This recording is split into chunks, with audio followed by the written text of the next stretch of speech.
ஜனநாயக திராவிடக் கழகம் மக்களின் மனசாட்சியாக மட்டுமே செயல்படும் என்பதை தீர்க்கமாக வலியுறுத்துகிறேன்.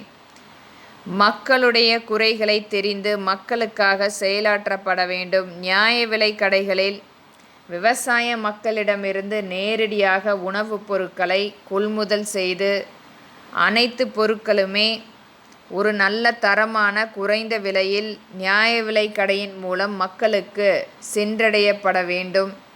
இதற்காக சில கிடங்குகளை அமைத்து சுத்தமாக தரமாக மக்களுக்காக கொண்டு வந்து செயலாற்றப்பட வேண்டும். இன்றைக்கும் முதியோர்களுக்கும் விதவை பெண்களுக்கும் கணவனால் கைவிட்ட பெண்களுக்கு அவர்களுடைய உணவுப் பொருள் தேவைக்கேற்ப இலவசமாக தமிழக அரசு அனைத்து உணவுப் பொருட்களுமே இலவசமாக கொடுக்கப்பட வேண்டும். நியாய விலைக் கடையின் மூலம் மாதந்தோறும் அவர்களுக்கு 5000 ரூபாய் அவர்களுடைய வாழ்வாதாரத்தை மேம்படுத்திக் கொள்ள இதை கொடுக்கப்பட வேண்டும். இன்றைக்கும் தமிழக அரசு சில திட்டங்களை கொண்டு வந்தாலும் நடைமுறையில் மிகப்பெரிய சில சிக்கல்கள் ஏற்படுத்தி கொண்டிருக்கிறது. இன்றைக்கு இவர்கள் கொடுக்கும் அந்த 1000 ரூபாய் இன்றைக்கும் மக்களுக்கு முழுமையாக சென்றடையப்படவில்லை.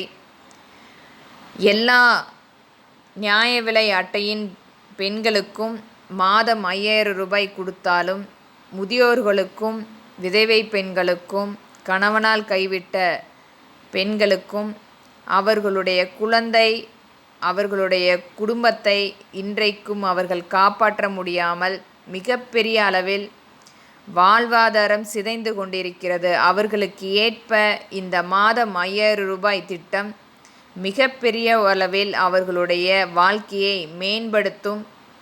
இந்த திட்டத்தை தமிழக அரசு முன்வந்து செயலாற்றப்பட வேண்டும். நியாய விலைக் கடையின் மூலம் அனைத்து பொருட்களுமே மக்களுக்காக குறைந்த விலையில் கிடைக்கும் அளவில் மக்களுக்கு செயலாற்றப்பட வேண்டும். விவசாய மக்களுடைய வாழ்வாதாரம் மேலோங்கும். மாண்புமிகு முதலமைச்சர் இதை கருத்தில் கொண்டு மக்களுக்காக சில திட்டங்கள் மாற்றி அமைத்து செயலாற்றப்பட வேண்டும் என்பதே என்னுடைய தாழ்மையான கருத்து.